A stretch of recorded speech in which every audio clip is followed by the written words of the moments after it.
Pinoy Trucker, isa akong nurse dito sa Pilipinas. Papunta ako sa Alberta, Canada ngayong June with open work permit, which is good. Meron kang lisensya ng Class 1, mas advantage sa'yo kung meron kang US visa. Sana mapansin nyo, kung gusto ko pong maging driver, ang bilas. So gusto niya maging driver ang kanyang bilas. Sana ganun na lang kadali ang pagpasok sa Canada, no, pag nasa Pilipinas ka. But huwag kayong mag-focus sa truck driver. Ang isipin nyo muna, paano makalandid dito sa Canada.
Meron akong i-unbox. This one is X4 na Insta360 action cam. Bigay ito ng aking wife nung aking birthday nung May 21. Kanina, habang natutulog ako doon sa pinarkingan, doon sa unahan pa, kinatok na naman ako ng pulis at pinalipat niya ako. May mga truck dito na nakaparking kanina, pinalis nila, kagaya nung may nakasign na no parking. So ilang spot lang, 1, 2, 3, 4 na trucks lang ang pwedeng pumarking. I don't know yung isang truck doon sa unahan, kung doon sa pinakadulo, kung tinigilan din ba na pulis. Ganon din sa kabilang sides, ilang truck lang din, 1, 2, 3, 4, 5, 6, 7, hanggang yung iba doon nasa ramp na, exit na ng rest area. So dito mamaya, I don't know kung may pwede pang mag-park, but napakahigpit na mga state patrol dito sa Virginia, lalo na dito sa parking. Napakatipid nila sa parking, napakakunting spot. Ang hirap humanap ng parking sa loob ng Virginia actually, unless kung lalabas ka na papuntang Interstate Highway, makakuha ka ng mga truck stop. But kagaya nito, ilang spot lang tong parking area dito sa rest area nila. See? So ito, i-unbox natin doon sa may upuan doon. Doon ako mag-unbox para mas kakaiba naman. Ito yung washroom nila dito. May nakasulat pa dito na ano may nakasulat pa dito na ano ba yun? Yan o, nakalagay o. Virginia Rest Area, Mile 49, State Police Parking Only. Tapos nakamonitor din siya sa mga nakamonitor siya ng mga state trooper. Pinapasok talaga ng mga state trooper dito. Dito na ako pumuesto para mas clear, makakaupo ako ng ayos. And yeah, papakita ko sa inyo yung unboxing. Meron na rin akong mga in-order na gamit ng X4, itong bagong Insta360 ngayon. Meron na rin akong in-order ng mga gadgets niya, mga housing niya, and etc. Sabay-sabay natin titingnan. But first, ito muna, thank you sa aking wife sa pagregalo nitong Insta360 X4. So upgraded na tayo ngayon ng ating action cam.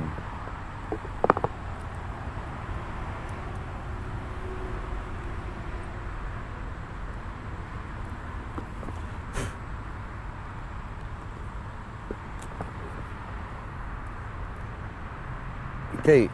So itong X4, meron siyang 8K. Hindi ko siya magagamit dahil 4K lang yung kaya ng aking editor. 8K 30 frame per second plus 5.7 60 frame per second 360 video.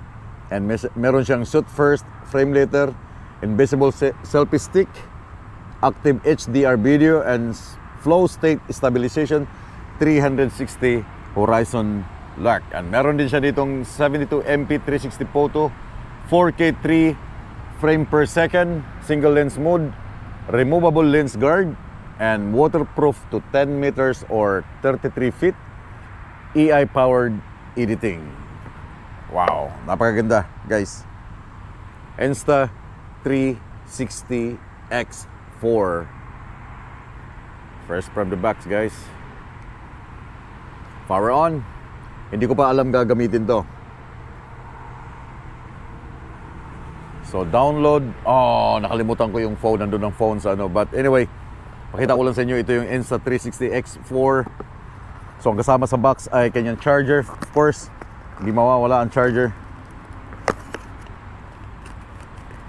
Then yung kanyang manual. Right on. So meron na rin siyang kasamang bag sa Insta360. Meron na rin siyang case sa likod kasama. And yung charging port Type-C. And kanyang panglinis sa lens. So may kasama na siyang bag sa Insta360. Then what's this? Okay, ito yung mga manual niya. I don't need this one.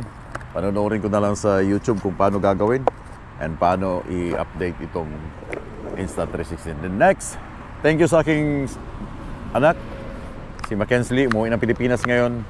Binilhan din niya ako ng magic stick ng Insta360. There you go. Ilang feet to? Invisible stick pala. I'm sorry. Invisible stick. I don't know gaano siya kataas. But thank you so much, Mackenzie. Yeah. There you go. So ganito lang siya kataas. Binigay.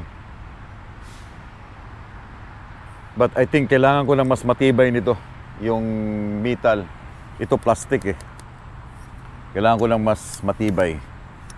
But anyway, Mackenzie, thank you so much dito sa Magic Stick. Ito na yung Magic Stick mo na unbox ko na.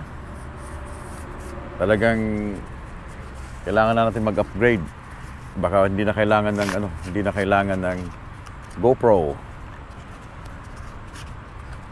Anyway, next, ito naman yung box na in-order ko from Amazon. So ang nandito sa box ay yung case ng Insta360, and then yung tripod niya. Ano ba bang in-order ko? Memory card, and then yung ginagamit ko na ganito para itong aking DJI mic, pwede kong gamitan sa Insta360. Kailangan ko ng yung dami naman ito. Ito yung memory card. Kailangan ko nung adapter niya. So first, ito yung box. Ito yung casing. Manual case ng Insta360. So in-order ko siya sa Amazon, and then kung o-order kayo nito sa Insta360, the same price, $84. Wow man, umuulan na. Mamaya ka muna umulan. Then papasok mo siya. Okay.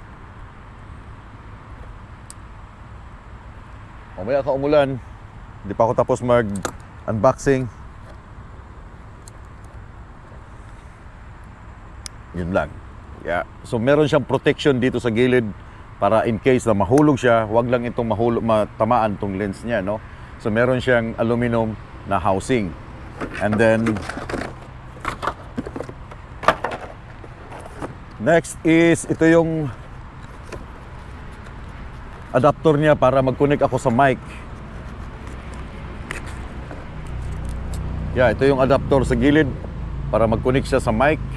Bubuksan mo dito. I think somewhere here. So kailangan mo nitong adapter para magagamit mo yung DJI na mic. So meron ako niyan. And then last, ito yung tripod na in-order ko from Neewer sa Amazon din. So ito, kagandahan nito dahil metal to siya, guys. Yeah. Kagandahan niya, metal siya. So meron siyang guide dito kung nasa balance ka. And ang kagandahan sa 360 kasi meron siyang quarter na trade na pwede mong ilagay dito. Nakatayo siyang ganyan.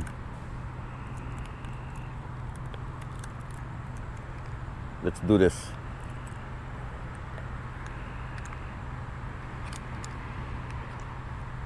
Okay. So meron na siyang ganyan.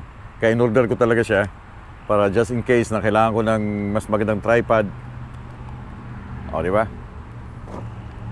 So pwede ka na mag-vlog gamit ang Insta360, gamit ang DJI mic. And that's it. Memory card, it's here. Kasama rin sa in-order ko sa Amazon. 256 GB.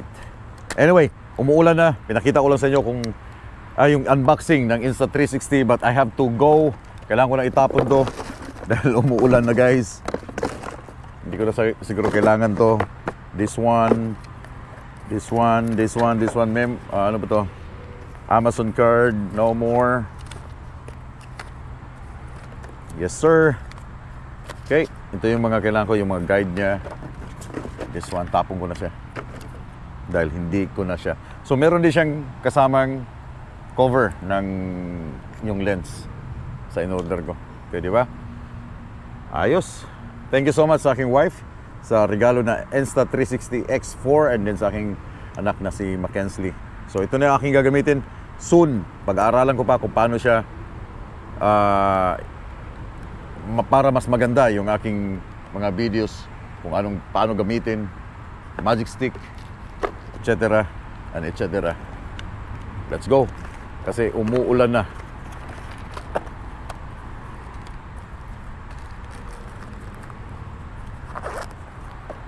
Meron kasing bagyo dito ngayon sa Virginia, guys.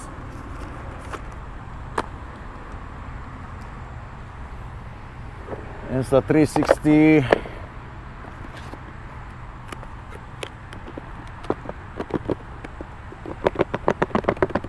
Natulog ako maghapon kanina. Pagkatapos ko ng unloading kanina sa Amazon, natulog na ako. Yung mga kasamahan ko, bumalik na sila ng Moline.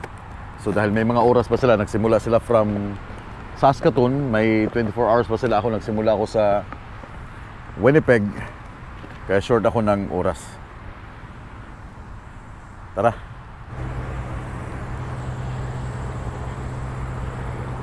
Dito ako lang nakapark. Dito lang ako nakapark sa gilid. Yung sabi ko guys, itong Insta360 makikita nyo sa aking vlog soon. Pero pag-aaralan ko pa kung paano siya gamitin, paano yung mga function niya dahil bago sa akin tong gadget na to ngayon. Wait lang.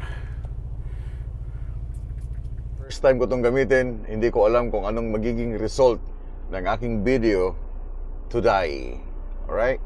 So, I'm almost done here. Tinatapos ko lang yung aking pre-trip and then alis na ako dito sa Virginia by maya-maya lang. Nasa ano na ako, siguro in 11 hours time or 10 hours time, nasa malapit na ako sa Moline. Kasi yung aking reload ay pabalik sa Moline, Illinois, pabalik ng Canada. So doon aking pick up. Wala kaming pick up dito, which is good. Dahil ayoko rin pumunta ng Baltimore or Baltimore. Ano man pag-pronounce na dyan.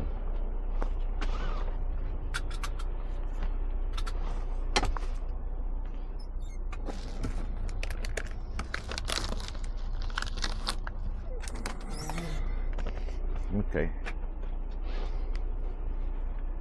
Nakatapos din ako ng 36 hours na reset.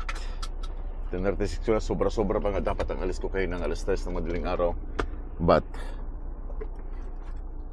sabi ko ngayon na, dahil sarap ng tulog kanina, sobrang lamig, umuulan, ngayon nga makulimlim, and ang sarap pang humiga. Anyway, almost done here. Then let's see kung ano magiging result ng aking vlog na ito. Then pag-aaralan ng husay para mas magamit ng mas maganda itong Insta360 X4.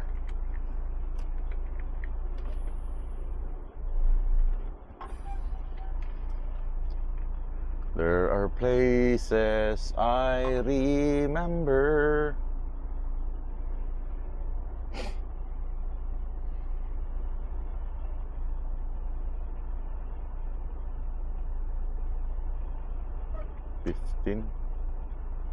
One minute more para sa aking 15 minutes.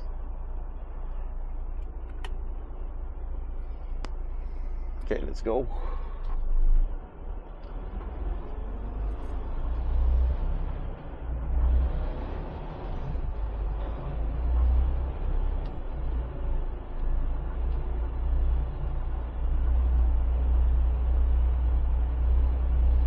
So yung mga truck, itong sa right side nito, pag lumagpas ka dito sa parkingan mismo, bawal na eh.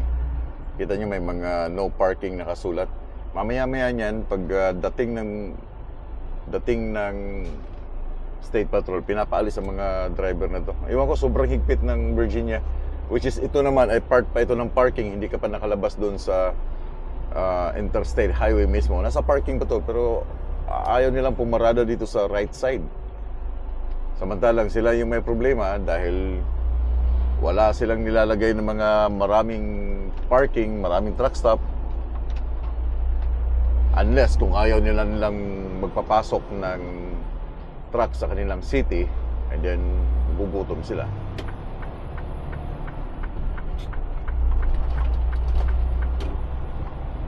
So meron pa akong enough na fuel, almost full pa siya dahil bago ako pumasok ng Amazon last Tuesday, nag-refuel na ako ng full tank. So meron pa to, ang dami pa to, tapos empty ngayon. So parang baliwala lang yung layo. So baka ang refuel ko nito ay sa may Illinois na.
Guys, good.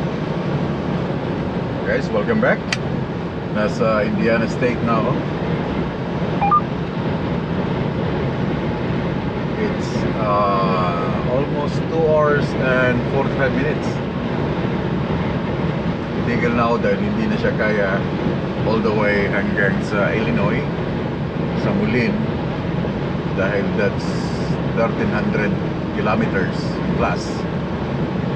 So yung driving hours ko lang ay hindi ko naman sasagarin hanggang 11 hours. So hanggang 10 hours and half lang yung aking driving hours. So meron pang matitirang around 300 kilometers para bukas. Dito ako ngayon sa Illinois.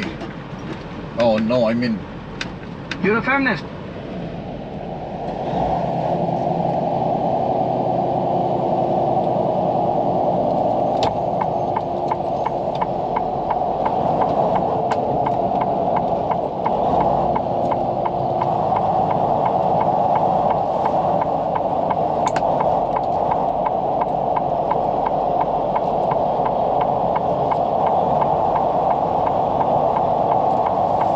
so dito ko ngayon sa Indiana State. I don't know if anong town ito.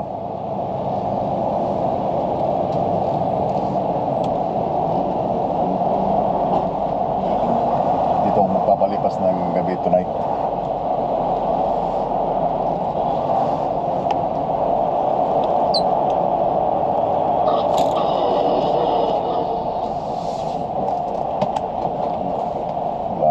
Daming parking. Doon na ako pa-park ko sa ano, sa harap niya.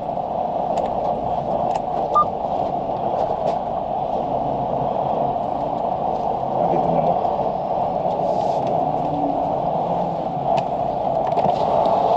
Ang layo ko sa Interstate Highway.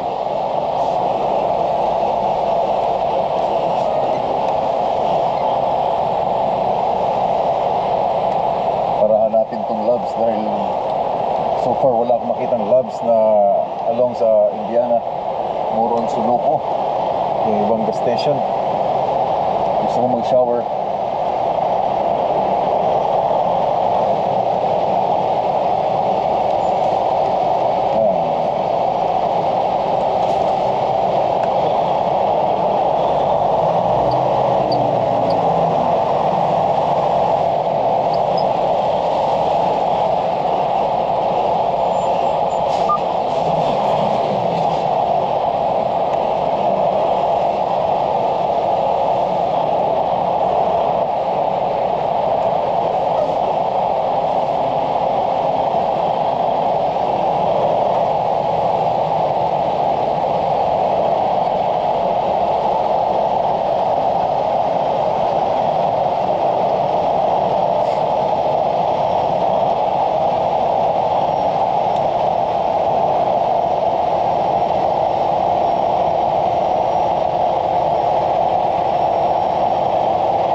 Papasok ako dito sa labs para mag-shower. Maingay yung aking truck, but sana hindi naingay yung tabi ko. Bisag asaram ta paingon ani para maglaba, para maligo. Hi there. Say hi. How you doing, man? Kahit saan tayo napapadpad dito sa Amerika para mag-shower, maghanap ng shower, maghanap ng parking. Kasi kung titigil ako dun sa mga truck stop na hindi ko recognize yung aking, hindi ako makakakuha ng shower, walang faida. Sunday night pa ako naligo, but kailangan kong maligo. need a shower. Then maglalaban na rin ako ng damit. Dahil sa sobrang init, palit ng damit. Hi there, sir.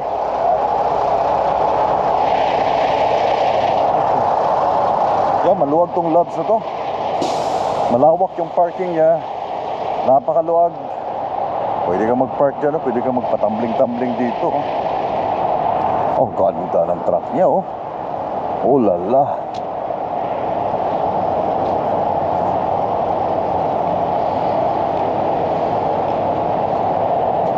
Wow, man. Grabe, low ride, oh. Dito mo. Wow. Low ride, man.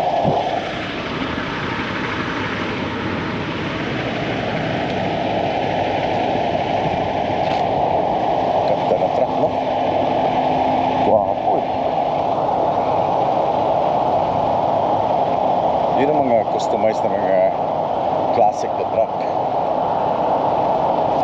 So ito yung tagahakot nila ng diesel dahil ang diesel nila napakabilis. Halos sa mga truck ay full tank lagi mga kinukuha. Ito naman ang Cascadia pero ito naman yung ulo parang punggok kita naman ba no? Walang ka porma-porma.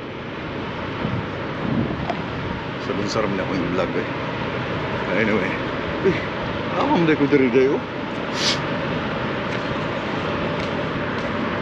Papalit lang ako ng coins kasi wala akong pambayad sa aking shower, sa aking laundry.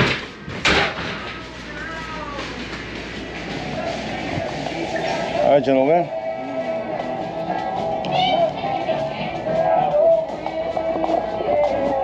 Dalam yung ano? $3 ang isang ikot. 25 cents. 5. 25. So magkano na yung $3? Ang $1 ay 55. So almost 175 pesos. 3 minuto. Yeah.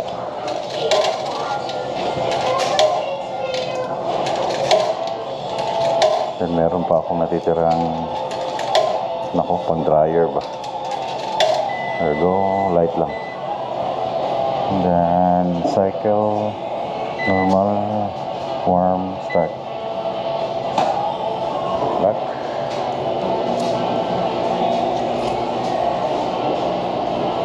$30. Tama ba yun? Dilagay ko yung parang sabon dun sa ano, yung plastic.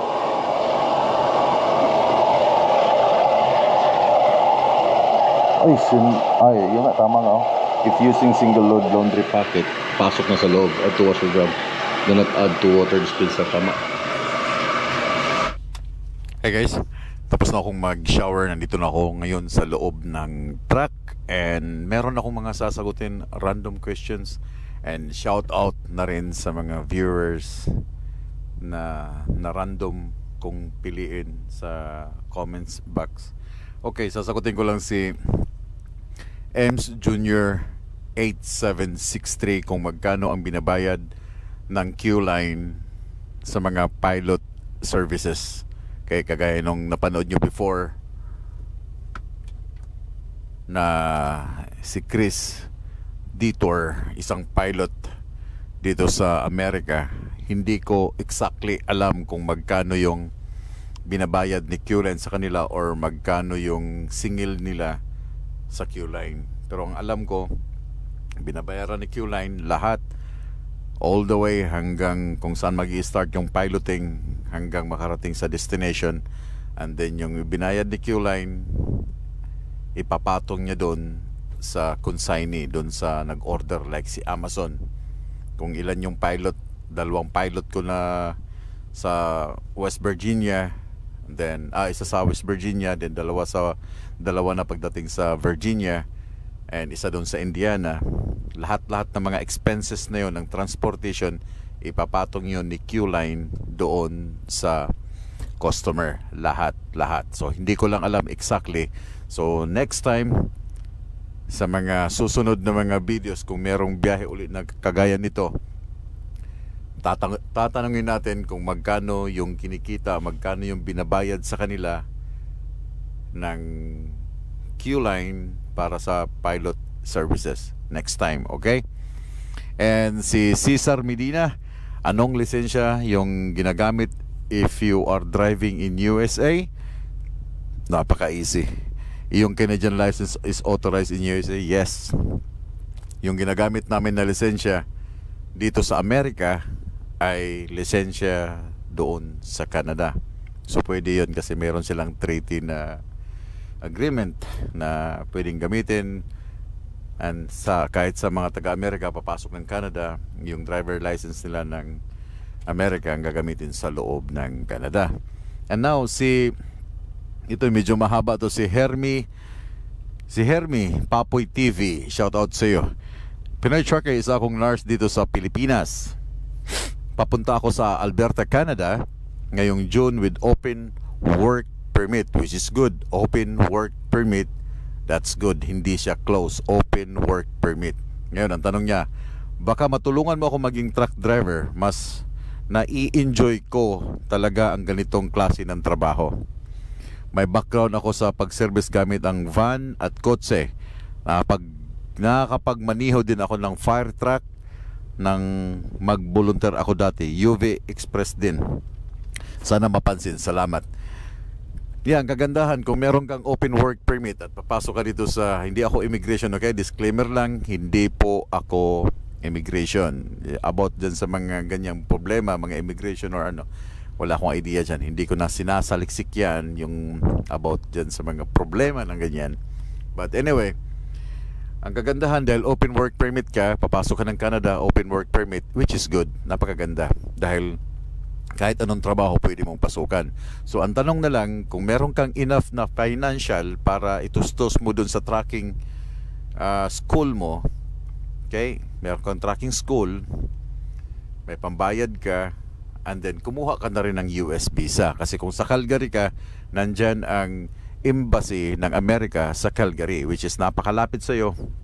Madali mong kunin kasi halos pag meron kang lisensya ng class 1, mas advantage sa iyo kung meron kang US visa, kasi halos sa mga tracking company ay ang biyahe ay US, Canada. Okay, kung meron kang class 1, meron nga akong kakilala, may nag-subscriber ko rin, meron na siyang US visa, meron na siyang class 1, but ang problema niya ay naka-close permit siya. Si Melvin from Edmonton. Ano na siya dito? I think magto 2 years. I'm not sure ha. But nag-PM siya sa akin, tinawagan ko kasi pilit namin siyang ipapasok sa mga company na kakilala ko. Kung kakilala ko, but ang problema yung yung close permit niya. Close work permit niya. Naka-close siya. So ang situation mo is open work permit, which is good. Napakaganda niyan. Okay? Kasi kung meron kang license, meron kang US visa, mas madali kang makakuha ng trabaho sa Amerika through tracking. Alright? So let me know pag nandito ka na sa Canada. Kontakin mo ako sa Facebook page ko or sa Facebook Marco Obando. Then tingnan natin kung anong pwedeng naming maitulong sa. Hindi lang ako, maraming mga Pilipino na mga truck driver na nasa group na baka pwede ka naming matulungan pag meron ka ng lisensya at meron ka ng US visa. And ito user lang gamit niya. Sir, sana mapansin niyo kung gusto ko pong maging driver ang bilas. So gusto niya maging driver ang kanyang bilas dyan kasi sobrang kailangan niya ng trabaho. Sana ganun na lang kadali ang pagpasok sa Canada, no? Pag nasa Pilipinas ka, but dadaan ka sa butas ng karayom. Kung yung pinsan mo ay isang truck driver, legit na truck driver, 15 years or ilang years ang experience, then maraming agency sa Pilipinas na nag-hire ng truck driver bound to Canada. So pumunta kayo ng PUEA, magtanong kayo doon ano yung mga agency, legit agency papuntang Canada na ang trabaho ay truck driver. Marami, hindi lang naman truck driver ang mga hiring papuntang Canada, kundi marami rin ibang klase ng butcher, marami. Okay, wag lang truck driver, wag kayo mag-focus sa truck driver. Ang isipin nyo muna paano makalanded dito sa Canada. Okay. And yeah, shout out. I'm so tired, guys. Lubat na rin ako. So tatapusin ko lang tong shoutout. Meron akong 12 na shoutout. Si Lito Gansagan, shoutout sa'yo. From, saan ba to? Wala. Si Lito Gansagan, shoutout sa'yo, sir. And si Koshin Production, mukhang nakasubscribe na sa Epidemic Sound. Yeah, matagal na ako nakasubscribe sa Epidemic Sound. Mag-i-expire na nga ngayong September. And meron akong uling kukunin na isang audio na lifetime, for lifetime na siya. Isang bayaran lang, but for lifetime na yung gamitan ng audio. So tatapusin ko na tong Epidemic by September. And si Elser TV 3977, shout out sa iyo dyan sa Tondo, Manila. And DJ po kasi ako ginagawa akong okay. So nanonood daw siya from Tondo, Manila, si Elser TV. And si Ate Chris dyan, and family dyan sa Hawaii. And a big shout out kay Jaden sa kanyang anak na isang #1 avid fan ng Pinoy Trucker. Yeah, Jaden. Hello, Jaden. Dyan sa Hawaii. Ingat kayo palagi. Take care, okay? And si Lourdes Soriano, shoutout sa iyo from Bikutan, Taguig City. And si Joe Antiquina 2958. And shoutout sa iyo Rinelda Catalonia from Bacolod. And si Chad Summers, shoutout sa iyo from Bohol. And si Emerson Soriano from San Jose City, Nueva Ecija. And Jamie De La Cruz, pa-shoutout sa iyo sa family De La Cruz dyan sa Santa Misa, Manila, at Bicol, Milaor, Dalipay, Camsur. And si Francis, shoutout sa iyo ba from Davao City. So yun lahat ang mga na-shoutout today. And guys, ulitin ko, hindi ko alam ang yung address talaga. Jefferson Trails dito sa Indiana. Dito ako nakaparking ngayon sa Loves. Call for a night dahil hindi ako aabot sa aking destination papuntang sa aming yard sa Moline, Illinois. So meron pa akong another 4 hours bukas na driving. Then yung 4 hours na yon makakainin yung 11 hours ko. So matitira nun ilan na lang. Hindi rin ako makaabot sa border ng Canada. So Saturday morning ako darating, or afternoon darating sa Winnipeg or Manitoba, Canada. Okay? So anyway, daghang salamat. I don't know kung gaano kaganda yung aking Insta360 na ginagamit sa kanina. I'm not sure kung pag-aaralan ko pa ng husto ang mga editing noon or yung pagkuha ng video. Pasensya na kung yun lang muna ang aking pwedeng i-share sa inyo. And daghang salamat, maraming salamat sa mga viewers, sa mga walang sawang sumuporta sa Pinoy Trucker channel. And si Chris Detour, meron na siyang YouTube channel, but sabi ko sa kanya hindi ko muna i-flex yung kanyang channel dahil baka magbabago siya ng kanyang channel name kasi sobrang haba ng channel name niya. Sabi ko sa kanya, just make it short para mas madali siyang i-search. And yeah, kasi kung napakahaba, di ba? Yung short lang na 2 words. Okay? So anyway, tatapusin ko ng video. Daghang salamat sa inyong tanan. And have a good weekend sa lahat po. I know advance masyado sa Pilipinas, late dito sa Canada at saka sa Amerika. Keep safe and we will keep on trucking.